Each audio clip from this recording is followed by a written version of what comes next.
In today's video, we're gonna be covering the deadlift. If you have a history of herniated discs, bulging discs, ruptured discs, or a history of spinal fusion and you're trying to get back into exercising and you wanna try the deadlift, it's a great posterior chain exercise, full body compound movement that a lot of people experience pain with. Even if they've seen a lot of progress with their recovery, they get to this exercise and it just kind of goes to crap. I'm gonna give you some very fundamental but powerful form critiques on a live video with one of my students inside of my program personally, and I'm gonna show you what you're doing or could be doing wrong that's causing pain. You're gonna get a ton of value from this video, but I want you to take away something tangible that you can take into the gym with you and apply it to all of your exercises. And the way I do that is giving you my free pain-free training blueprint. It's a free guide that you can take, download, take with you, read it before you go to the gym so you can build out the best program possible for your specific situation. You can grab that at fitnessforbackpain.com/pain-free training. So let's check out Matt's deadlift.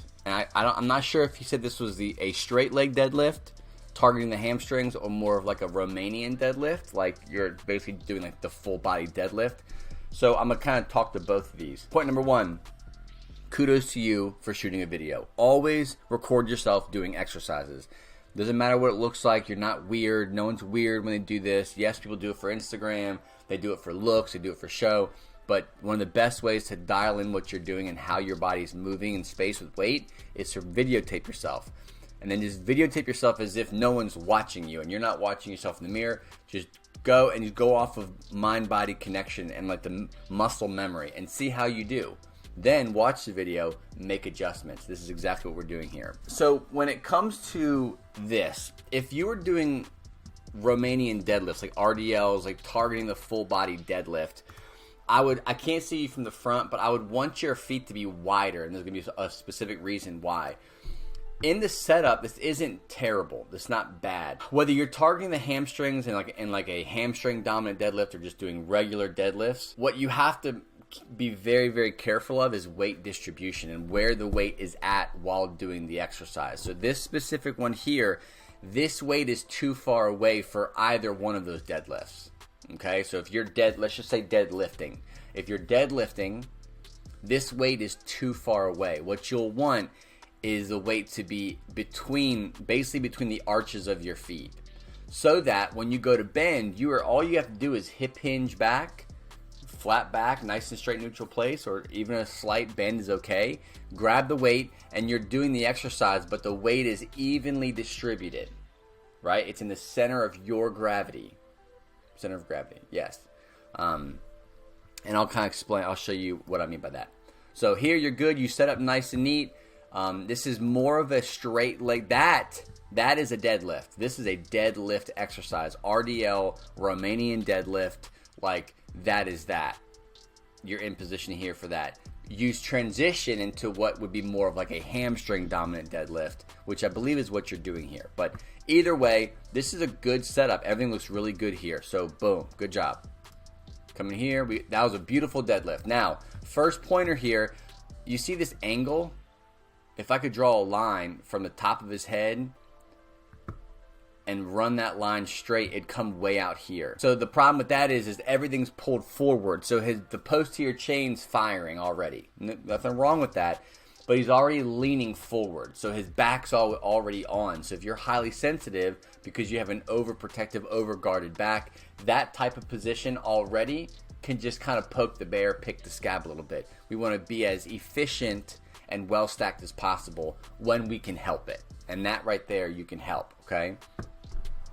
So from there, it turns into more of a straight leg deadlift, which I think is what you're doing. So let's just, for the rest of the video, assume you're doing that. Number one, the weight is, again, too far away from, yes, it's lined up with your shoulders, but you want the weight distribution back more. You want your butt to be back here. You want this weight here to be shifted over here. Let's just say it's 6-7 inches. So everything should be able to shift back 6-7 inches. If that was the case, your body and your entire muscular group that's operating during this exercise will be able to work super efficiently and correctly. Everything will be loaded properly.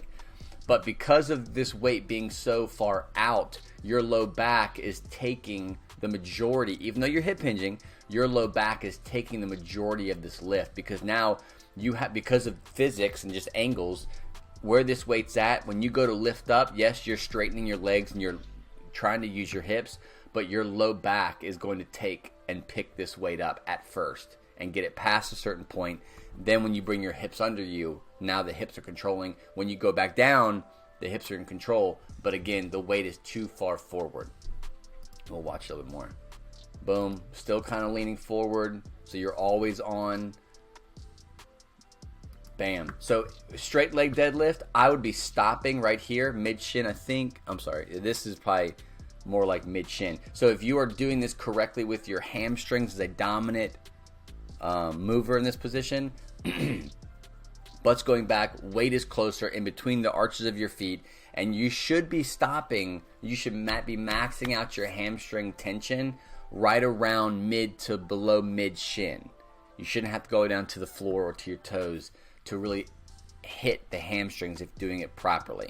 Other than that, everything looks good. That's the only place, that's the biggest place for improvement, is bringing everything back and loading the hips and hamstrings a lot more efficiently rather than the low back. So hopefully that helps. So remember, it's not about being scared of one specific exercise, the squat, the deadlift. You don't have to do these exercises to become stronger or to get stronger, but if you want to do them, the best thing to do is make sure you're doing them correctly. This is someone who has seen amazing results when it comes to his pain-free recovery. When he's stronger, he has a way more control over his pain. He's doing things that he could not do before, and he wants to get back to these exercises, but he can easily fall back into the trap of old ways of thinking, of old form issues or technique failures, that I really want to encourage him and you to make sure that you have dialed in. So don't be afraid of the deadlift. Don't be afraid of the squat. If you want to do them, just make sure you're doing them correctly. And I hope this video helped you dial in your own specific form. Any questions you have, leave them in the comment section below. Be sure to grab that free guide, the pain-free training blueprint. You can grab that at fitnessforbackpain.com/pain-free training.